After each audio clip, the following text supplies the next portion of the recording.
ওকে, hello everyone, আসসালামু আলাইকুম। লট স্কুলের পক্ষ থেকে সবাইকে জানাচ্ছি স্বাগতম। I am Joya Akter, advocate from Dhaka জজ court, owner of the law school. Law স্কুলের আজকের সেশনে আমরা যে বিষয়টি নিয়ে আলোচনা করব সেটা হচ্ছে the Bangladesh legal practitioners and bar council order 1972। এর আগের ক্লাসে আমরা অনুচ্ছেদ অর্থাৎ আর্টিকেল গুলো আলোচনা করেছিলাম, যেগুলো most important for bar council preliminary. আজকে আমরা তারই ধারাবাহিকতায় বিধিমালা বা অর্ডার সমূহ নিয়ে আলোচনা করব। তো চলুন শুরু করা যাক। ওকে, শুরুতেই আমরা যে বিষয়টি নিয়ে আলোচনা করব সেটা হচ্ছে বিধি 3।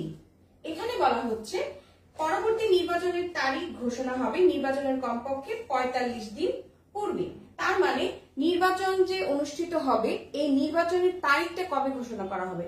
নির্বাচন অনুষ্ঠিত হবার পূর্বে পূর্ববর্তী 45 দিনের মধ্যে, অর্থাৎ নির্বাচনটা যেদিন অনুষ্ঠিত হবে অফিসিয়ালি তার 45 দিন পূর্বেই কিন্তু কি করা হবে?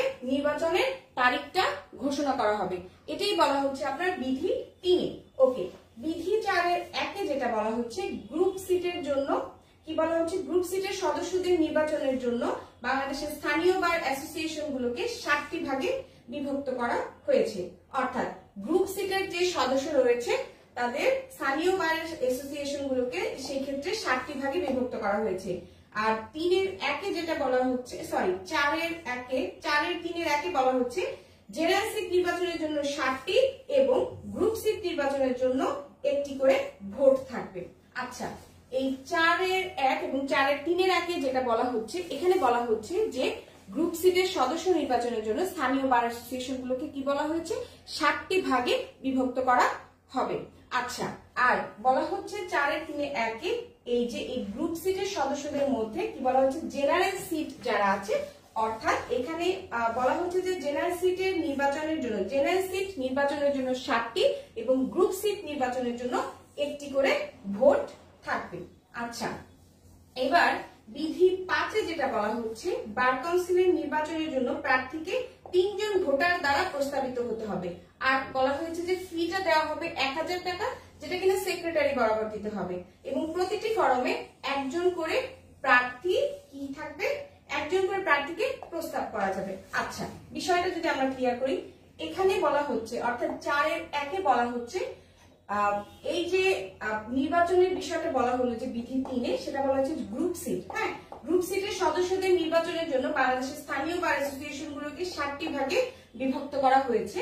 আর 4-এর 3-এর 1-এ বলা হচ্ছে যে জেনারেল সিট নির্বাচনের জন্য 7টি এবং গ্রুপ সিট নির্বাচনের অর্থাৎ জেনারেল যে সিটটা সেটা নির্বাচনের জন্য 7টা এবং গ্রুপ সিট নির্বাচনের জন্য 1টি করে কি বলা হয়েছে? 1টি করে ভোট থাকবে। বিধি 5-এ বলা হচ্ছে এই যে আপনার বার কাউন্সিলের নির্বাচন, সেই নির্বাচনের জন্য প্রার্থী কিভাবে নির্বাচিত হবে? অর্থাৎ প্রত্যেক প্রার্থীকে অর্থাৎ 3 জন ভোটার দ্বারা প্রার্থী নির্বাচিত হবেন। ঠিক আছে, অর্থাৎ আর হচ্ছে নির্বাচিত বলতে অর্থাৎ 3 জন ভোটার দ্বারা প্রার্থী কি বলা হয়েছে? প্রস্তাবিত হবে। আর ফি দেওয়া হবে 1000 টাকা সেক্রেটারি বরাবর এবং প্রতিটি ফর্মে একজন করে প্রার্থীকে কি করা হবে? প্রস্তাব করা হবে। আশা করি বিধি 3, 4 এবং 5 আপনাদের কাছে ক্লিয়ার। তবু যদি আমি আবার একটু রিভিউ করি 3, 4 এবং 5, এখানে বলা হচ্ছে যে পরবর্তী নির্বাচনের তারিখ নির্ধারণ করা হবে নির্বাচনের তারিখ থেকে 45 দিন পূর্বে, অর্থাৎ যেদিন নির্বাচনটা অনুষ্ঠিত হবে তার 45 দিন পূর্বে নির্বাচনের তারিখটা ঘোষণা করা হবে। 4-এর 1-এ বলা হচ্ছে যে আপনার গ্রুপ সিটের সদস্য নির্বাচনের জন্য স্থানীয় বার অ্যাসোসিয়েশন গুলোকে 7টি ভাগে বিভক্ত করা হবে। আর বিধি 4-এর 3-এর 1-এ বলা হচ্ছে যে এই যে 7টি ভাগে বিভক্ত করা হলো স্থানীয় বার অ্যাসোসিয়েশন গুলোকে, এখানে জেনারেল সিট নির্বাচনের জন্য 7টি এবং গ্রুপ সিট নির্বাচনের জন্য 1টি করে কি থাকবে? ভোট থাকবে। ঠিক আছে, আর বিধি 5-এ বলা হচ্ছে যে এই যে বার কাউন্সিলের নির্বাচনের জন্য প্রার্থী প্রস্তাবিত করা হবে সেটা 3 জন ভোটার দ্বারা প্রস্তাবিত হবে, যেখানে ফি দিতে হবে 1000 টাকা, কাকে? সেক্রেটারি বরাবর এবং প্রতিটি ফর্মে একজন করে প্রার্থী কি প্রস্তাবিত হবে। অর্থাৎ প্রতিটি ভোটে প্রতিটি ফর্মে একজন করে প্রার্থীকে প্রস্তাব করা হবে। আচ্ছা, এবার আমরা দেখব বিধি 11-1। বিধি 11-1-এ যেটা বলা হচ্ছে আপনার, এখানে বলা হচ্ছে যে একজন ভোটার ব্যক্তিগতভাবে নির্বাচনের পর অর্থাৎ নির্বাচনের 30 দিনের পূর্বে ভোট প্রদান করতে অর্থাৎ 30 দিনের পূর্বে তার ভোটটা প্রদান করতে পারে। অর্থাৎ একজন ভোটার ব্যক্তিগতভাবে নির্বাচন অনুষ্ঠানে কমপক্ষে 30 দিন পূর্বে তার ভোটটা প্রদান করতে পারে। ওকে, এরপর বিধি 13তে যেটা বলা হচ্ছে যে এই যে ভোটটা অনুষ্ঠিত হবে সেটা অনুষ্ঠিত হবে কিভাবে? গোপন ব্যালট দ্বারা। আচ্ছা, তার মানে 11-1 যেটা বলা হচ্ছে, এখানে বলা হচ্ছে যে একজন ভোটার ব্যক্তিগতভাবে নির্বাচন অনুষ্ঠানের পরবর্তী কি অর্থাৎ নির্বাচন অনুষ্ঠানের পূর্বে 30 দিন পূর্বে সে কি করতে পারবে? সে ভোটটা প্রদান করতে পারবে। আর 13তে বলা হচ্ছে যে ভোটটা অনুষ্ঠিত হবে কিভাবে? গোপন ব্যালট দ্বারা। আচ্ছা, এ পর্যন্ত যা বুঝলাম আমরা বিধি 3 থেকে বিধি 13 পর্যন্ত আমরা যে জিনিসটা বুঝলাম সেটা যদি আমরা আবার একটু রিভিউ করি। এখানে বিধি 3-এ বলা হচ্ছে যে নির্বাচনের তারিখ ঘোষণা করা হবে পরবর্তী নির্বাচনের তারিখ থেকে 45 দিনের পূর্বে। আর 4-1-এ বলা হচ্ছে গ্রুপ সিটের সদস্যদের জন্য অর্থাৎ গ্রুপ সিটের সদস্যদেরকে নির্বাচনের জন্য স্থানীয় বার অ্যাসোসিয়েশন গুলোকে 7টি ভাগে বিভক্ত করা হয়েছে। আর 4-3-1-এ যেটা বলা হচ্ছে যে এই যে গ্রুপ সিটের সদস্যদের নির্বাচনের জন্য স্থানীয় বার অ্যাসোসিয়েশন গুলোকে যে 7টি ভাগে বিভক্ত করা হলো, এখানে জেনারেল সিট নির্বাচনের জন্য 7টি এবং গ্রুপ সিট নির্বাচনের জন্য একটি করে কি করা হবে? একটি করে ভোট থাকবে, অর্থাৎ একটি করে আপনার ভোট থাকবে। আর বিধি 5-এ বলা হচ্ছে যে এই যে আপনার নির্বাচনের প্রার্থীকে যে প্রস্তাবিত করা হবে, এই বার কাউন্সিল নির্বাচনের জন্য প্রার্থীকে 3 জন ভোটার দ্বারা প্রস্তাবিত করা হবে এবং ফি দিবে 1000 টাকা, যেটা সেক্রেটারি বরাবর দেওয়া হবে এবং প্রতিটি ফরমে একজন করে প্রার্থীকে প্রস্তাব করা হবে। আর 11-1-এ যেটা বলা হচ্ছে আপনার, এখানে বলা হচ্ছে যে একজন ভোটার ব্যক্তিগতভাবে নির্বাচনের পূর্বে অর্থাৎ 30 দিন পূর্বে সে ভোটটা প্রদান করতে পারবে। এটা বিধি 11-1-এ বলা হচ্ছে। আর বিধি 13-তে বলা হচ্ছে ভোটটা অনুষ্ঠিত হবে গোপন ব্যালট দ্বারা। আশা করি আপনাদের কাছে এতটুকু ক্লিয়ার। ওকে, তবু যদি কারো কোথাও কোনো প্রবলেম থাকে কোশ্চেন করতে পারেন।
আচ্ছা, এখানে বিধি 14-তে যেটা বলা হচ্ছে যে ভোটার যাকে ভোট প্রদান করতে ইচ্ছা পোষণ করবে, অর্থাৎ যাকে ভোটার হিসেবে আপনি ভোট প্রদান করার ইচ্ছা পোষণ করবে তার নামের বিপরীতে ক্রস চিহ্ন দিতে হবে।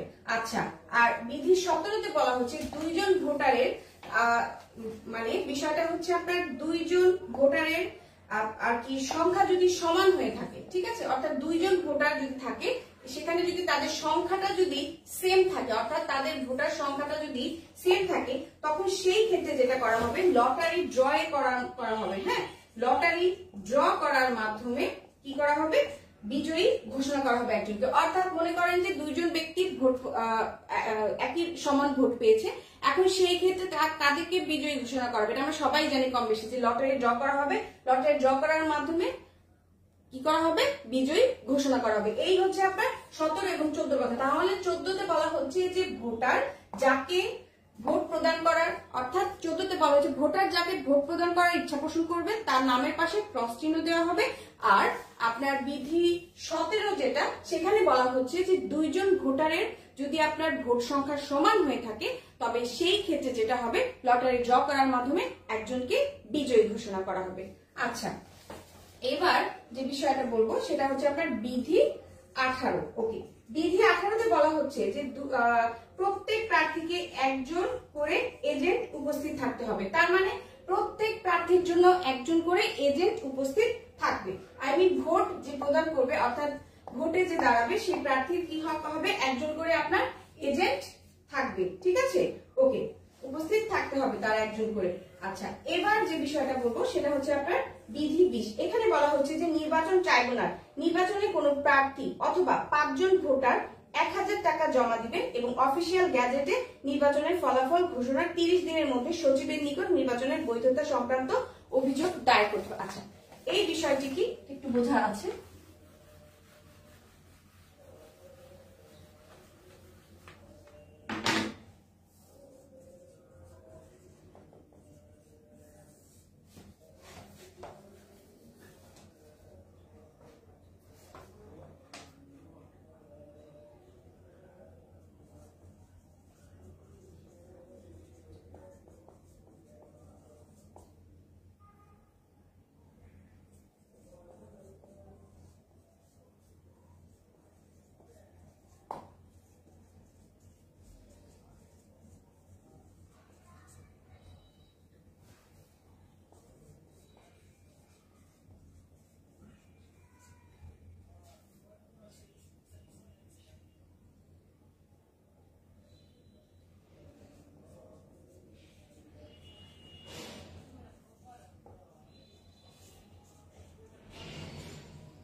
এখানে যে বিষয়টা বলা হচ্ছে বিধি 20, এখানে বলা হচ্ছে নির্বাচনের প্রার্থী অথবা 5 জন ভোটার কি করবেন, 1000 টাকা জমা দিবেন। ঠিক আছে, এবং নির্বাচনের যে ফলাফলটা অফিসিয়াল গ্যাজেটের মাধ্যমে ফলাফলটা ঘোষণা করা হবে এবং এই অফিসিয়াল গ্যাজেটের মাধ্যমে নির্বাচনের ফলাফল ঘোষণার পরবর্তী 30 দিনের মধ্যে নির্বাচনের যদি বৈধতা থাকে অর্থাৎ নির্বাচনের বৈধতা সংক্রান্ত যে অভিযোগ থেকে থাকে তাহলে সেই অভিযোগ করবেন।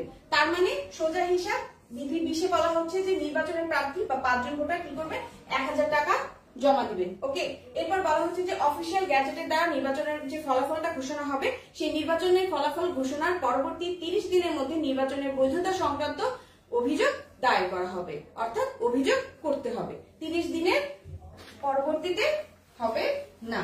আচ্ছা, এবার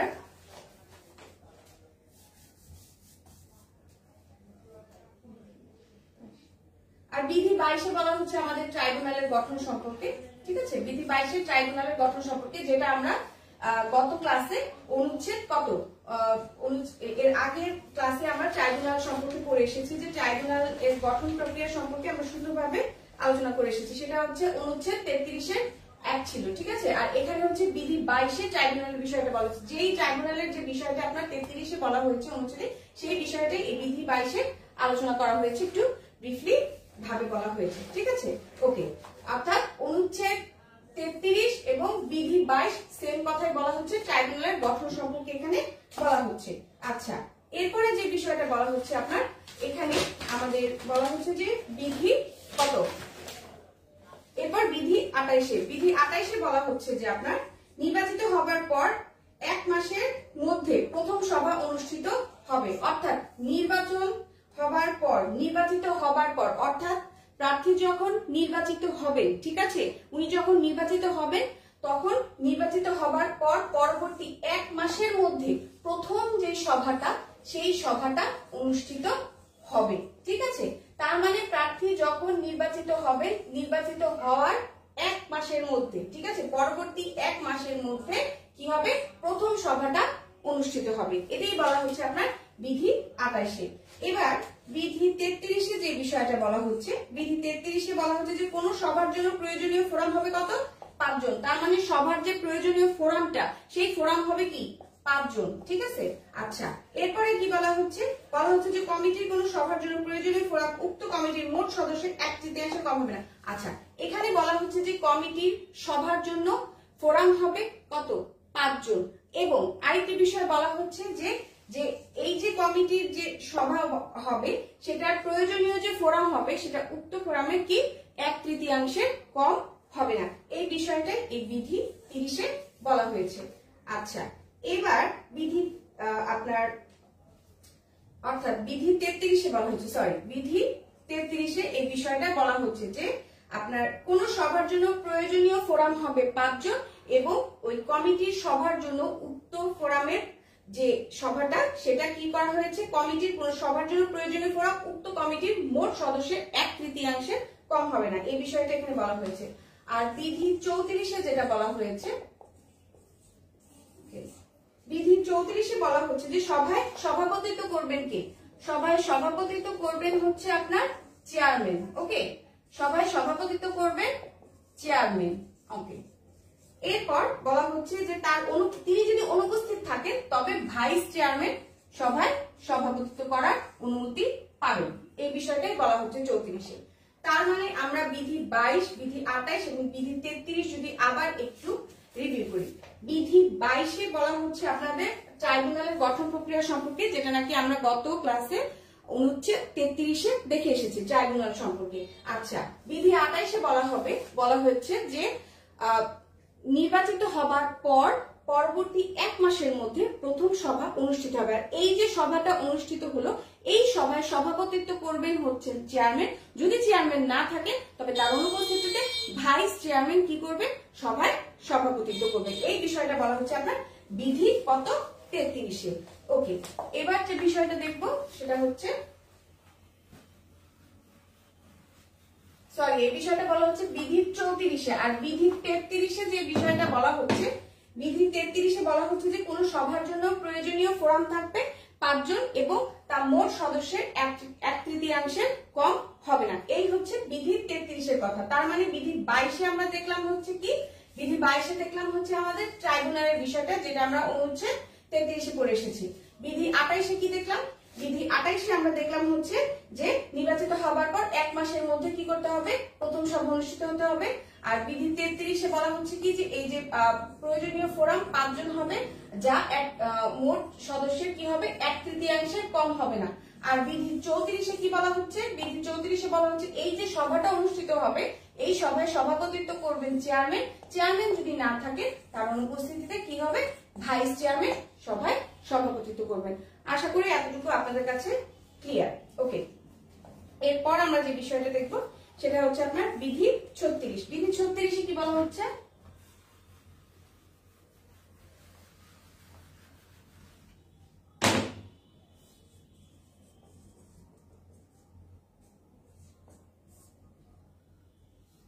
সভায় যে সিদ্ধান্তটা নিতে হবে, এই সিদ্ধান্তটা হবে সংখ্যাগরিষ্ঠ ভোটের দ্বারা। অর্থাৎ এই যে সভাটা অনুষ্ঠিত হবে, এই সভায় যে সিদ্ধান্তটা দেওয়া হবে, সেই সিদ্ধান্তটা গৃহীত হবে কিভাবে, সংখ্যাগরিষ্ঠ ভোটের দ্বারা। আচ্ছা, হাত দেখানো ভোটের দ্বারা, অর্থাৎ হাত দেখানোর দ্বারা এই ভোটটা প্রদান করা হবে। ভোট সমতার ক্ষেত্রে সভায় চেয়ারম্যান দ্বিতীয় ভোট দেওয়ার সুযোগ পাবে। আচ্ছা, এই বিষয়টা কি একটু ভালো মতো ক্লিয়ার করি আমরা।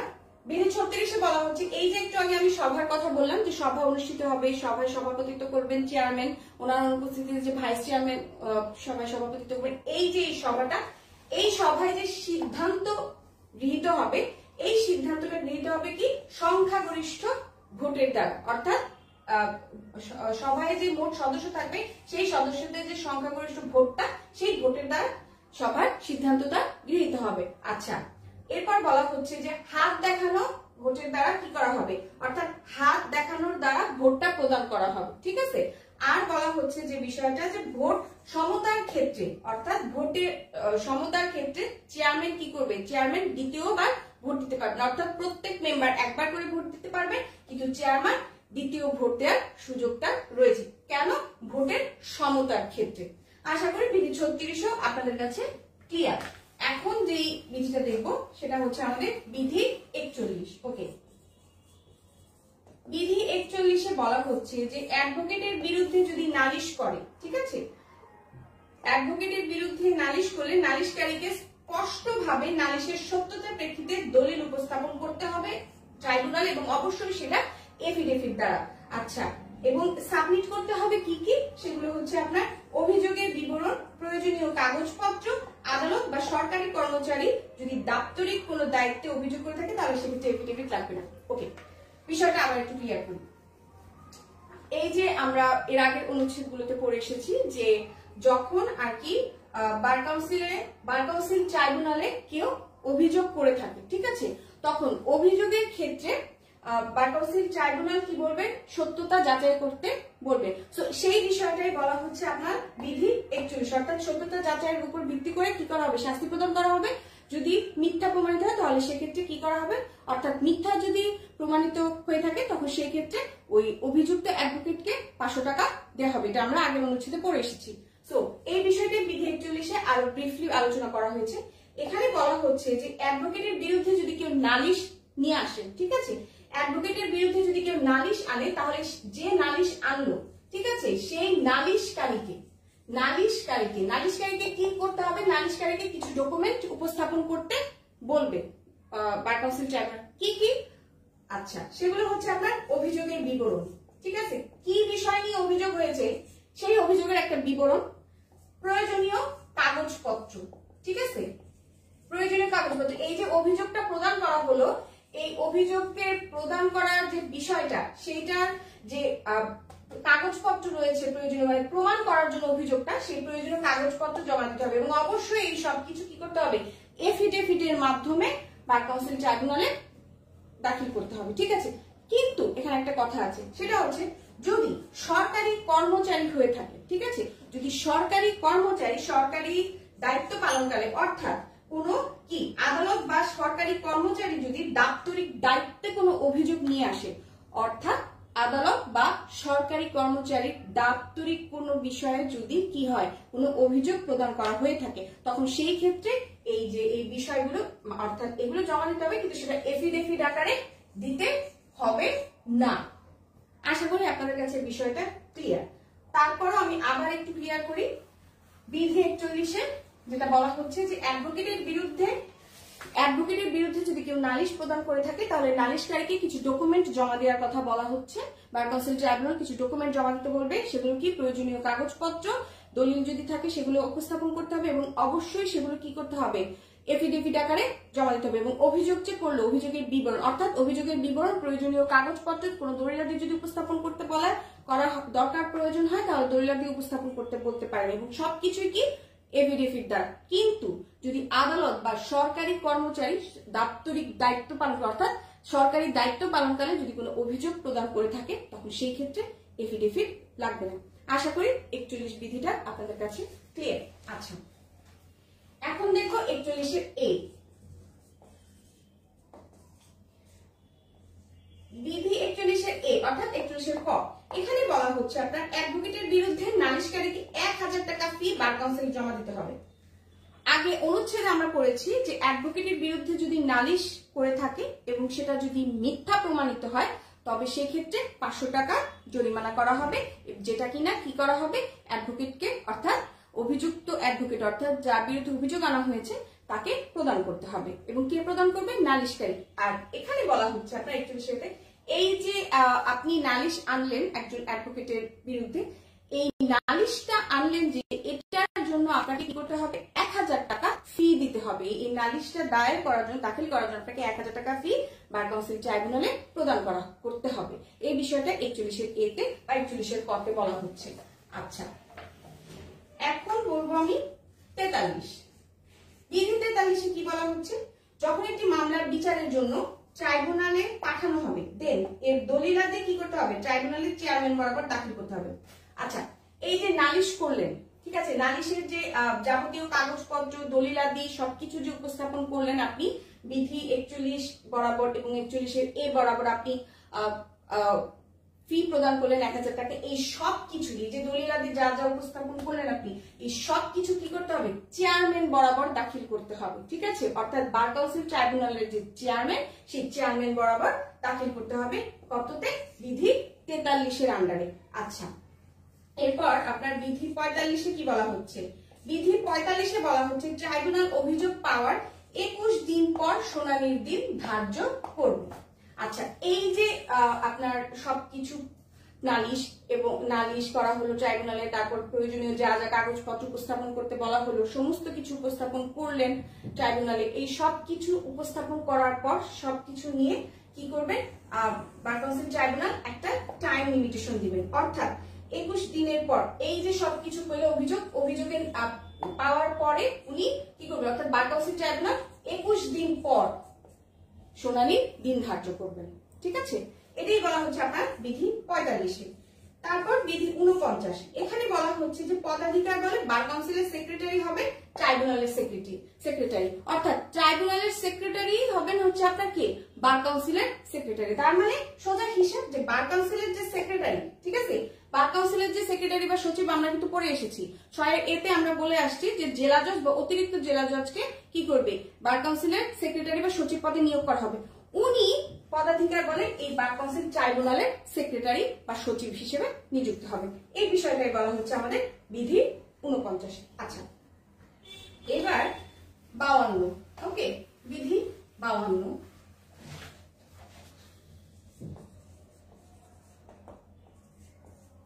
আপনারা কি নালিশের বিষয়টা বুঝতে পেরেছেন তাহলে, যে কিভাবে নালিশ প্রদান করা হবে, কিভাবে নালিশকারীকে ডকুমেন্ট গুলো উপস্থাপন করতে হবে, সবকিছু আশা করি আপনারা বুঝতে পেরেছেন। বিধি 41 থেকে 45 পর্যন্ত আমি এই প্রসিডিউরটা বললাম, এবং এর সাথে যুক্ত হবে কি অনুচ্ছেদ কত, এর সাথে যুক্ত হবে অনুচ্ছেদ আপনার 33 হচ্ছে আমাদের ট্রাইব্যুনালের গঠন সম্পর্কে বলা হয়েছে, যেটা নাকি বিধি 22-এ, হ্যাঁ, বিধি 22-এও বলা হচ্ছে ট্রাইব্যুনালের গঠন সম্পর্কে। আর ট্রাইব্যুনালের যে কার্যগুলি সেটা কততে, অনুচ্ছেদ 34-এ বলা হচ্ছে, এবং তারই সাথে রিলেটেড হচ্ছে আমাদের কি বিধি 41 থেকে 45 পর্যন্ত। এছাড়াও আরো কিছু বিষয় আছে, বিধি আছে যেগুলো খুব একটা ইম্পর্টেন্ট না, যেগুলো ইম্পর্টেন্ট মোস্ট আমি সেগুলাই কিন্তু এখানে তুলে ধরেছি। আশা করি এই ট্রাইব্যুনালের নালিশ করা, নালিশকারীকে কিভাবে শাস্তি প্রদান করা হবে, ফুল প্রসিডিউরটা আপনারা বুঝতে পেরেছেন। তবু যদি কারো কোথাও কোনো প্রবলেম থাকে কোশ্চেন করতে পারেন, আমি অ্যান্সার করবো। আমি একটু কমেন্ট গুলো চেক করি।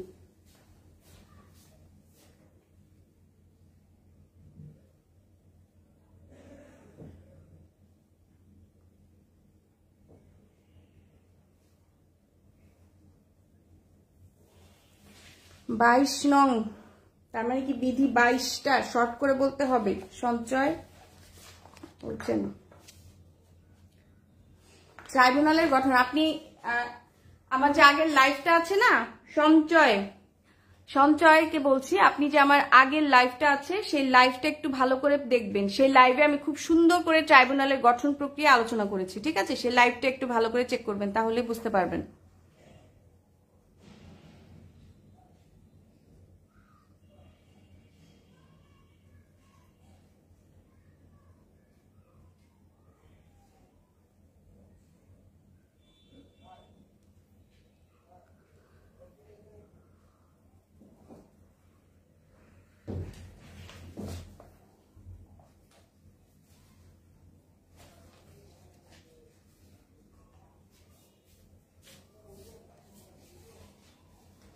কার কোনো আমি প্রবলেম দেখতেছি না, আমি স্টার্ট করে দিই। আচ্ছা, কালকে যারা ছিল আজকে তারাও নেই।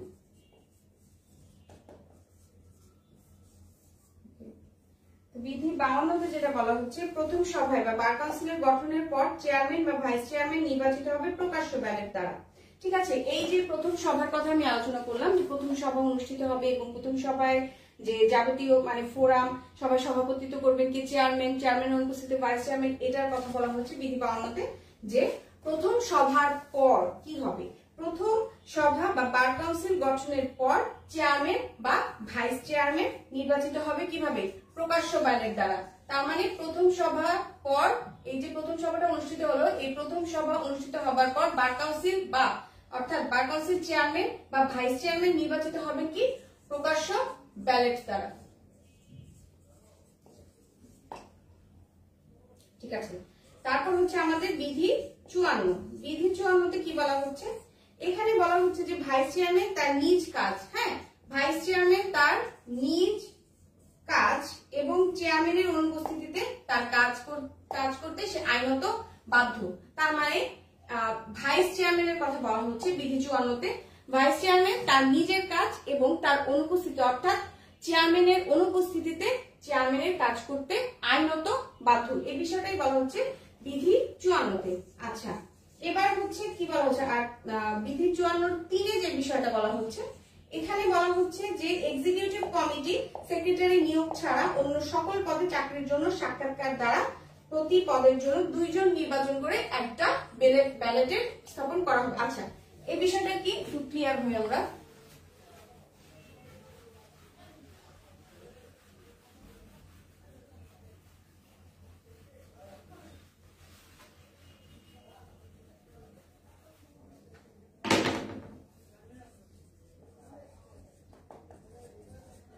বিধি 54-3 যে বিষয়টা বলা হচ্ছে, এখানে বলা হচ্ছে যে আপনার এক্সিকিউটিভ কমিটি, এক্সিকিউটিভ কমিটি অর্থাৎ কি নির্বাহী কমিটি।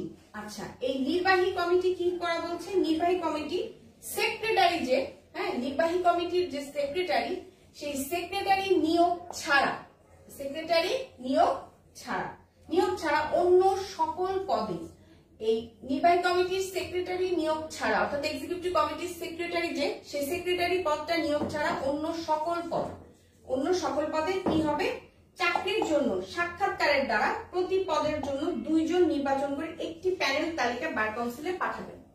অর্থাৎ এই যে এক্সিকিউটিভ কমিটি, আমরা এক্সিকিউটিভ কমিটি বা নির্বাহী কমিটি সম্পর্কে কিন্তু আমরা গত ক্লাসে আমরা আলোচনা করেছি অনুচ্ছেদ 11-1। সেখান থেকে বলা হচ্ছে যে এই যে এক্সিকিউটিভ কমিটি বা নির্বাহী কমিটি, ওনারা কি করবেন, সেক্রেটারির যে পদটা, সেই সেক্রেটারির পদ ছাড়া বাকি যে পদগুলো আছে সেই পদগুলোর জন্য সাক্ষাৎকার নেওয়া হবে, অর্থাৎ ইন্টারভিউ নেওয়া হবে। আর কি বাকি পদগুলোর জন্য যে চাকরির জন্য যে তাদেরকে দেওয়া হবে, পদ দেওয়া হবে, সেই পদের জন্য নির্বাচন করবেন কিভাবে, যে সাক্ষাৎকার নেওয়া হবে এবং সাক্ষাৎকারের মাধ্যমে 2 জন করে নির্বাচন করা হবে, অর্থাৎ 2 জন করে প্রার্থীকে নির্বাচন করবেন এবং নির্বাচন করার পর একটি প্যানেল তালিকা তৈরি করবেন এবং সেই প্যানেল তালিকাটাই কি করা হবে, পাঠানো হবে। আচ্ছা, আশা করি এই 54-3টা আপনাদের কাছে ক্লিয়ার। এবং এই প্যানেল তালিকাটা কোথায় পাঠানো হবে, প্যানেল তালিকাটা বার কাউন্সিলে পাঠানো হবে এবং বার কাউন্সিলে কি করবে, এবং প্রার্থীকে উপযুক্ত প্রার্থীকে নিয়োগ প্রদান করবেন।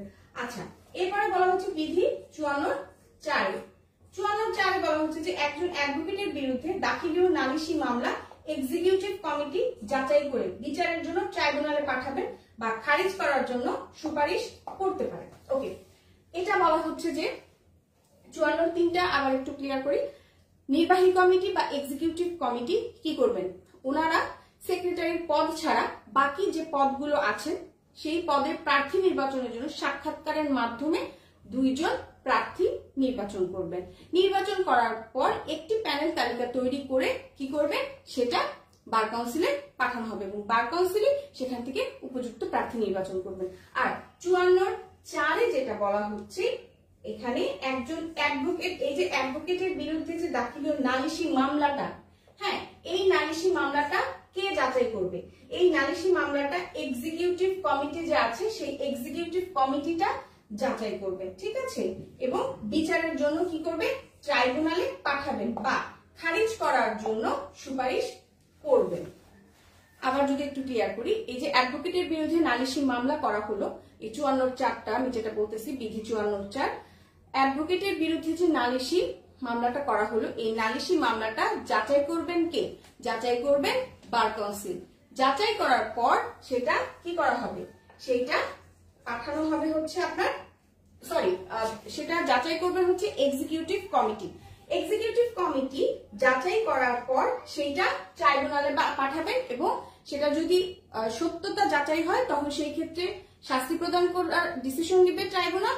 আর যদি মিথ্যা প্রমাণিত হয় তখন সেই ক্ষেত্রে সেটার জন্য জরিমানা অথবা সেটা খারিজ করতে পারে এবং সেটার জন্য বার কাউন্সিলের অর্থাৎ এক্সিকিউটিভ কমিটি চাইলে সুপারিশ করতে পারেন যদি উপযুক্ত মনে করেন, কিন্তু এটা সম্পূর্ণ ইচ্ছাধীন ক্ষমতা হচ্ছে বার কাউন্সিল ট্রাইব্যুনালের। আচ্ছা, আশা করি 54 চারটাও আপনাদের কাছে ক্লিয়ার।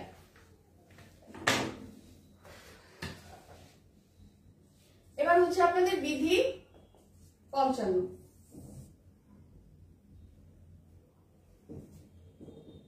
বিধি 55-তে বলা হচ্ছে সেক্রেটারি হবেন বার কাউন্সিলের প্রধান নির্বাচন কর্মকর্তা। এটা কমন বিষয়। এই যে সেক্রেটারি যে আছেন সেই সেক্রেটারি হবেন বার কাউন্সিলের প্রধান কি নির্বাচন কর্মকর্তা। এই বিষয়টা বলা হচ্ছে আমার বিধি 55-তে। ওকে, এবার যে বিষয়টা বলা হচ্ছে সেটা হচ্ছে আমাদের বিধি 55-1। বিধি 55-1-এ যেটা বলা হচ্ছে বার কাউন্সিল তত্ত্বাবধানকারী কর্মকর্তা হবে সেক্রেটারি। বার কাউন্সিলের যে তত্ত্বাবধানকারী কর্মকর্তা অর্থাৎ বার কাউন্সিলটা যে তত্ত্বাবধান করা হবে সেই তত্ত্বাবধানকারী কর্মকর্তা হবেন কে সেক্রেটারি এবং নির্বাহী কর্মকর্তা হবে ডেপুটি সেক্রেটারি। তার মানে বিধি 55-তে বলা হচ্ছে যে বার কাউন্সিল ট্রাইব্যুনালে কি বলা হচ্ছে, বিধি 55-তে বলা হচ্ছে যে বার কাউন্সিলের যে আপনার নির্বাচন কর্মকর্তা বার কাউন্সিলের নির্বাচন কর্মকর্তা হবেন সেক্রেটারি। আর 55-1-এ বলা হচ্ছে যে আপনার বার কাউন্সিলের তত্ত্বাবধানকারী কর্মকর্তা হবেন সেক্রেটারি আর হচ্ছে নির্বাহী কর্মকর্তা হবে ডেপুটি সেক্রেটারি। সোজা হিসাব, বার কাউন্সিলের নির্বাচন কর্মকর্তা হবেন কে, হ্যাঁ বার কাউন্সিলের নির্বাচন কর্মকর্তা হবেন সেক্রেটারি আর সেক্রেটারি হবেন কি বার কাউন্সিলের কি নির্বাহী কর্মকর্তা অর্থাৎ তত্ত্বাবধানকারী কর্মকর্তা আর নির্বাহী কর্মকর্তা হবে ডেপুটি সেক্রেটারি। এই বিষয়টাই বিধি 55 এবং 55-1-এ বলা হচ্ছে। আর 55-2-এ যেটা বলা হচ্ছে 55-2-এ বলা হচ্ছে যে সেক্রেটারির অনুপস্থিতিতে বা তার ছুটিতে ডেপুটি সেক্রেটারির ইনচার্জ হিসেবে যাবতীয় দায়িত্ব পালন করবে। যেমনটা চেয়ারম্যানের অনুপস্থিতিতে ভাইস চেয়ারম্যান দায়িত্ব পালন করবেন ঠিক তেমনি সেক্রেটারির অনুপস্থিতিতে ডেপুটি সেক্রেটারি তার দায়িত্ব সহ সেক্রেটারির দায়িত্ব ইনচার্জ হিসেবে পালন করবে। এই বিষয়টা 55-2-এ বলা হচ্ছে। তার মানে 55-তে পুরো 55টা জুড়ে যেটা বলা হচ্ছে যে বার কাউন্সিলের নির্বাচন কর্মকর্তা হবে সেক্রেটারি আর 55-1-এ যেটা বলা হচ্ছে যে নির্বাচন কর্মকর্তা সেক্রেটারি হবেন হচ্ছে আপনার কি তত্ত্বাবধানকারী বার কাউন্সিলের তত্ত্বাবধানকারী কর্মকর্তা হবেন সেক্রেটারি আর আপনার নির্বাহী কর্মকর্তা হবেন ডেপুটি সেক্রেটারি। আর হচ্ছে আপনার যে বিষয়টা বলা হচ্ছে যদি অনুপস্থিত থাকেন সেক্রেটারি যদি অনুপস্থিত থাকেন অথবা তার ছুটির ক্ষেত্রে ইনচার্জ হিসেবে ডেপুটি সেক্রেটারি দায়িত্ব পালন করবেন। ওকে, এই বিষয়টাই বলা হচ্ছে আমার 55-2-এ। আচ্ছা, এবার হচ্ছে বিধি 58। বিধি 58-তে বলা হচ্ছে যে কোন ব্যক্তি অ্যাডভোকেট হিসেবে তালিকাভুক্তি লাভের জন্য নির্ধারিত ফর্ম কয়ের নিয়মাদি পূরণ করার জন্য বার কাউন্সিলে আবেদন করবে। আচ্ছা, কোন ব্যক্তি অ্যাডভোকেট হিসেবে তালিকাভুক্তি লাভের জন্য যে নির্ধারিত ফর্ম এটা সেটা পূরণ করার জন্য কি করবে, সেটা পূরণ করার জন্য বার কাউন্সিলে আবেদন করবে, নরমাল বিষয়। আচ্ছা, বিধি 60-3। বিধি 60 জুড়ে পুরোটাই বলা হচ্ছে যে আমাদের যে বার কাউন্সিলের যে আমরা এক্সামটা দিব তার আগে যে আমাদের যে রুলস গুলো সেই রুলসটা ফলো করা। যেমন কি করতে হবে, 6 মাসের প্রশিক্ষণ গ্রহণ করতে হবে, 6 মাসের প্রশিক্ষণ নিতে হবে একজন সিনিয়রের আন্ডারে। এরপরে হচ্ছে কি করতে হবে, পাশ করতে হবে অর্থাৎ প্রিলিমিনারি রিটেন ভাইবা এই সব কিছুতে আমাদের কি করতে হবে, পাশ করতে হবে। এই বিষয়টাই বলা হচ্ছে বিধি 60। তারপরেও আমি ক্লিয়ার ভাবে একটু বলে দিচ্ছি।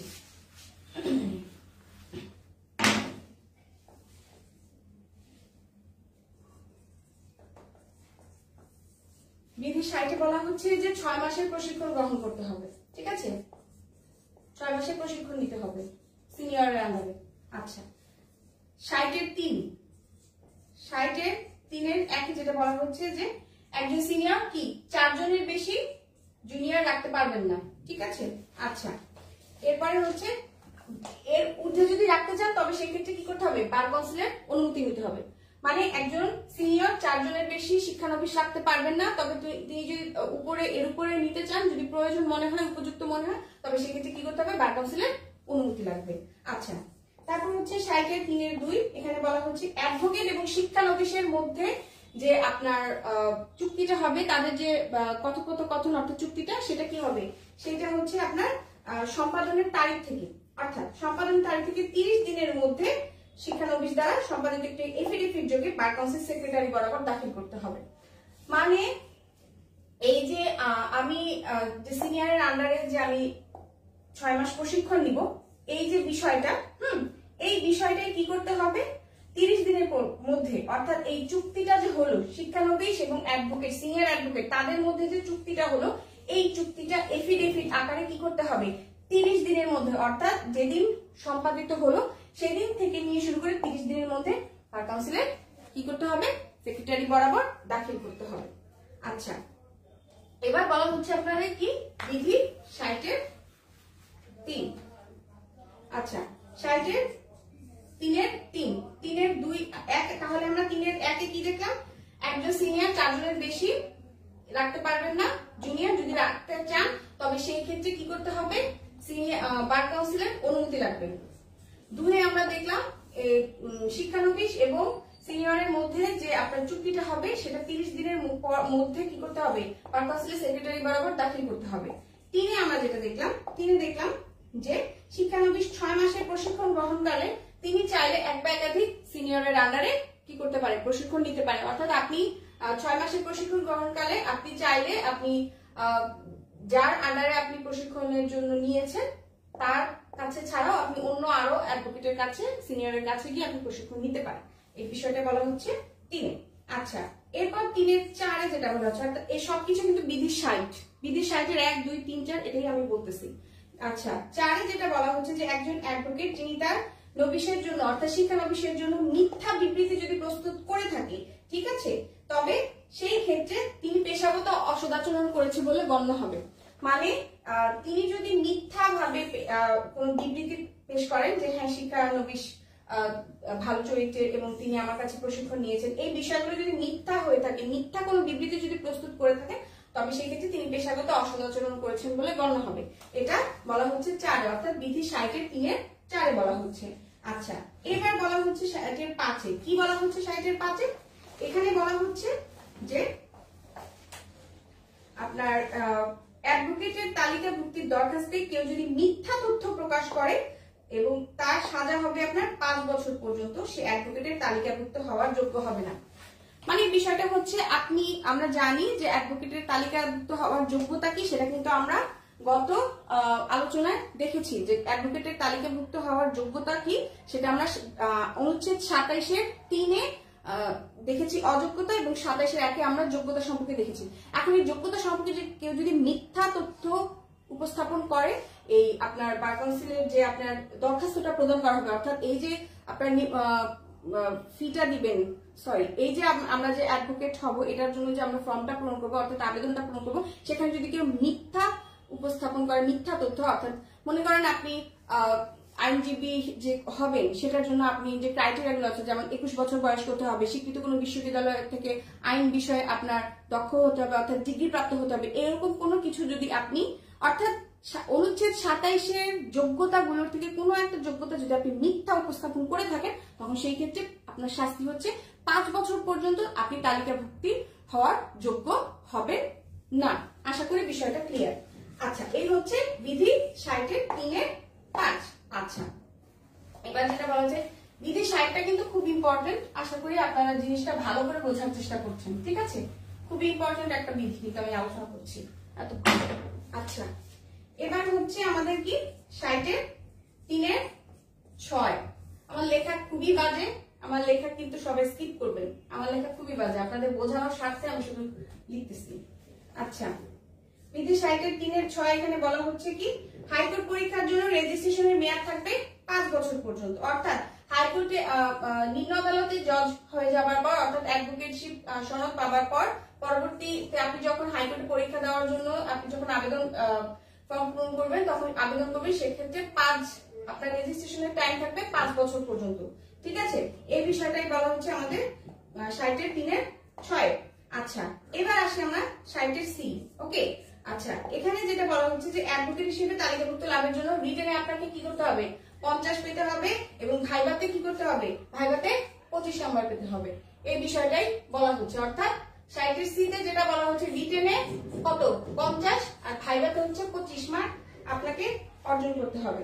আর হচ্ছে আপনার 66-এর একে বলা হচ্ছে যে সদস্য হিসেবে যোগদানের জন্য যথাযথ ঠিকানায় বার অ্যাসোসিয়েশনের সদস্যপদ লাভ না করে কোনো অ্যাডভোকেট পেশাগত দায়িত্ব পালন করতে পারবে না। অর্থাৎ আপনি যদি ঢাকা বারের অ্যাডভোকেট হিসেবে তালিকাভুক্ত হতে চান, তখন সেক্ষেত্রে আপনাকে ঢাকা বারের সদস্যপদ হওয়ার জন্য ক্রাইটেরিয়াগুলো ফুলফিল করতে হবে। এবং এই ঢাকা বারের অ্যাডভোকেট না হয়ে যদি আপনি ঢাকা বারে এসে প্র্যাকটিস করতে চান, তাহলে সেটা হবে না। অর্থাৎ আপনি গাজীপুর বারের অ্যাডভোকেট হলে আপনি গাজীপুর বারে প্র্যাকটিস করবেন। আপনি যদি ঢাকা বারের অ্যাডভোকেট হিসেবে সনদপ্রাপ্ত হয়ে থাকে, তাহলে সেক্ষেত্রে আপনি কি করবেন, ঢাকা বারে এসে প্র্যাকটিস করবেন। এই বিষয়টা এখানে বলা হচ্ছে। আচ্ছা, বিধি 66(2) এনরোলমেন্ট কমিটির সদস্য হবার পর 6 মাসের মধ্যে স্থানীয় বার অ্যাসোসিয়েশনে যোগদান করতে হবে, না হলে এনরোলমেন্ট স্থগিত হয়ে যাবে। আপনি অ্যাডভোকেট হিসেবে তালিকাভুক্ত হয়েছেন, তালিকাভুক্ত হওয়ার পর পরবর্তী 6 মাসের মধ্যে, অর্থাৎ যেদিন থেকে আপনি তালিকাভুক্ত হলে সেদিন থেকে 6 মাসের মধ্যে কি করতে হবে, আপনাকে এনরোলমেন্টে করতে হবে। তার মানে আপনাকে কি করতে হবে, স্থানীয় যে বার অ্যাসোসিয়েশন, অর্থাৎ যেই বারের আন্ডারে আপনি অ্যাডভোকেট হলেন, সেই স্থানীয় বার অ্যাসোসিয়েশনে আপনাকে কি করতে হবে, যোগদান প্রদান করতে হবে। তা না হলে কি এনরোলমেন্টটা স্থগিত করে দেওয়া হবে। ওকে, এরপরে হচ্ছে একটা ইম্পর্টেন্ট বিধি আমি আপনাদের কাছে মনে হয় স্কিপ করে গেলাম।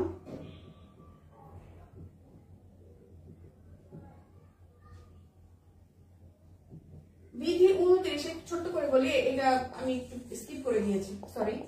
আচ্ছা, বিধি 29-এ যেটা বলা হচ্ছে যে নরমাল বিষয় যে বার কাউন্সিলের সভাসমূহ, এই সভাসমূহটা চেয়ারম্যান বা তার অবর্তমানে ভাইস চেয়ারম্যান কি করবেন, ভাইস চেয়ারম্যান তত্ত্বাবধান করে থাকবেন। এই বিষয়টা করবে, অর্থাৎ বার কাউন্সিলের যে সভাটা, হ্যাঁ সভাসমূহটা, সেই সভাসমূহটা আহ্বান কে করবে, চেয়ারম্যান আহ্বান করবেন। চেয়ারম্যান যদি না থাকেন, তার অনুপস্থিতিতে ভাইস চেয়ারম্যান আহ্বান করবে। বিষয়টা একটু স্কিপ হয়ে গেছিল, এটা বিধি 29-এ বলা হচ্ছে। আচ্ছা, এবার আমরা একদম লাস্ট পর্যায়ে চলে এসেছি।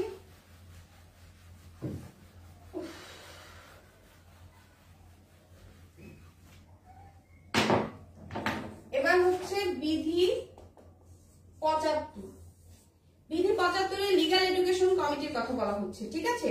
লিগ্যাল এডুকেশন কমিটি সমূহের প্রত্যেক কমিটির চেয়ারম্যান বার কাউন্সিল কর্তৃক নির্বাচিত হবেন। অর্থাৎ লিগ্যাল এডুকেশন কমিটির যে প্রত্যেক চেয়ারম্যান, সেটা কি, সেটা হচ্ছে আপনার বার কাউন্সিল কর্তৃক নির্বাচিত হবেন। 75A-তে আমরা বলছি যে এই কমিটি যে থাকবে, বার কাউন্সিলের যে কমিটি থাকবে, সেই কমিটির আন্ডারে প্রত্যেকে 5 জন সদস্য থাকবে, যারা বার কাউন্সিল কর্তৃক নির্বাচিত হবেন, ঠিক আছে। আচ্ছা, এই বিষয়টাই বলা হচ্ছে এখানে।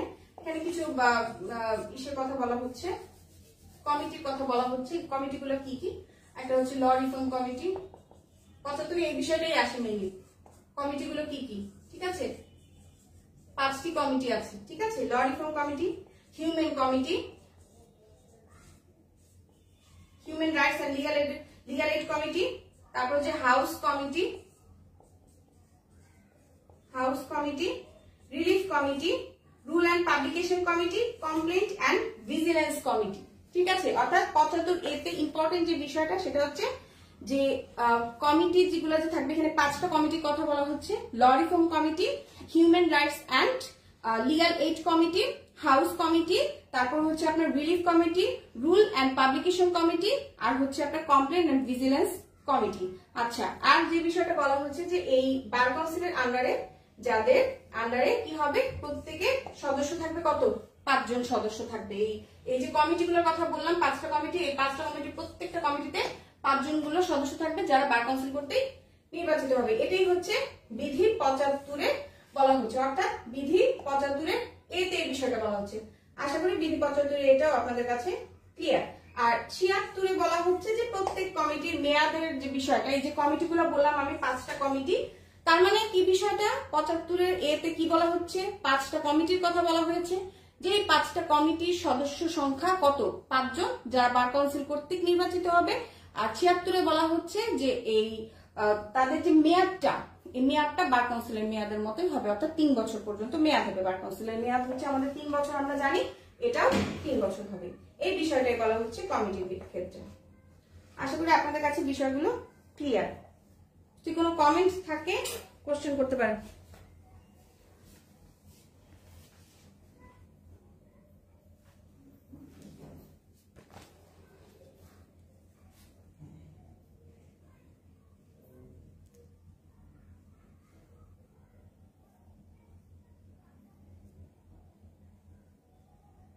কারো কোনো কোশ্চেন নাই?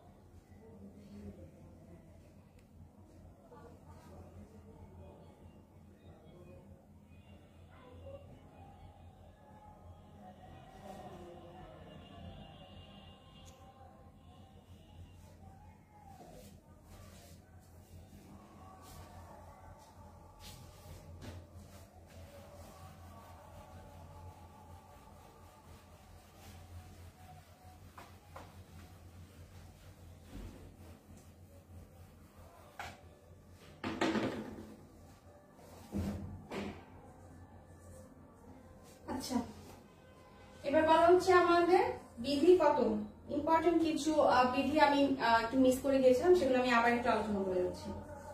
বিধি 59-এর পদে বলা হচ্ছে নিবন্ধন কমিটি কর্তৃক নির্ধারিত সময়ে বা তার পূর্বে আবেদনটি বার কাউন্সিলে পৌঁছাতে হবে। মানে নিবন্ধন কমিটি কর্তৃক নির্ধারিত সময়, অর্থাৎ নিবন্ধন কমিটি দ্বারা নির্ধারিত সময়ে বা তার পূর্বে আবেদনটি বার কাউন্সিলে পৌঁছাতে হবে। আর নিবন্ধন কমিটি নির্ধারিত সময়ের পর 200 টাকা বিলম্ব ফি সহ আবেদন দাখিলের অনুমতি দিতে পারে। 59-এর উতে যেটা বলা হচ্ছে বিধি 59 এখানে বলা হচ্ছে যে এই যে আবেদনটা করা হবে এই আবেদনের সাথে 2400 টাকা ফি জমা দিতে হবে। ঠিক আছে, কি করতে হবে?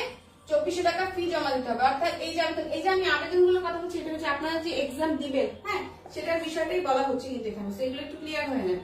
59-এর রুলতে বলা হচ্ছে এই যে 59-এর কত আবেদনটা করা হবে সেই আবেদনের ফিটা কত? 2400 টাকা ফি সাথে জমা দিতে হবে আবেদনের সাথে, এটাই বলা হচ্ছে। ঠিক আছে, অর্থাৎ 2400 টাকা যে আপনি ফি দিয়েছেন সেই ফিটার যে রসিদটা, ঠিক আছে, সেই রসিদটা আপনার জমা দিতে হবে এটার সাথে, এটাই বলা হচ্ছে এখানে। 62-3 যেটা বলা হচ্ছে বার কাউন্সিলের অনুমতি না নিয়ে বা পূর্ববর্তী বার সমিতিতে সদস্য পদ নিতে পারবে না। ঠিক আছে, বার কাউন্সিলের অনুমতি না নিয়ে আপনি কি করতে পারবেন না? পূর্বে কোনো সদস্য পদে সদস্য হওয়ার অনুমতি নিতে আপনি পারবেন না, এই বিষয়টা এখানে বলা হচ্ছে। আর লাস্ট যে বিধিটা বলবো সেটা হচ্ছে বিধি 91, এটাই হচ্ছে আমাদের লাস্ট বিধি। ওকে, এখানে কি বলা হচ্ছে যে বার কাউন্সিলের সদস্য পদ শূন্য হবে কিভাবে, বার কাউন্সিলের সদস্য পদ কোন কোন ক্ষেত্রে শূন্য হবে এই বিষয়টাই বলা হচ্ছে বিধি 91-তে। তার মানে বিধি 91টা যদি আমরা একটু ভালোভাবে ক্লিয়ার করি তাহলে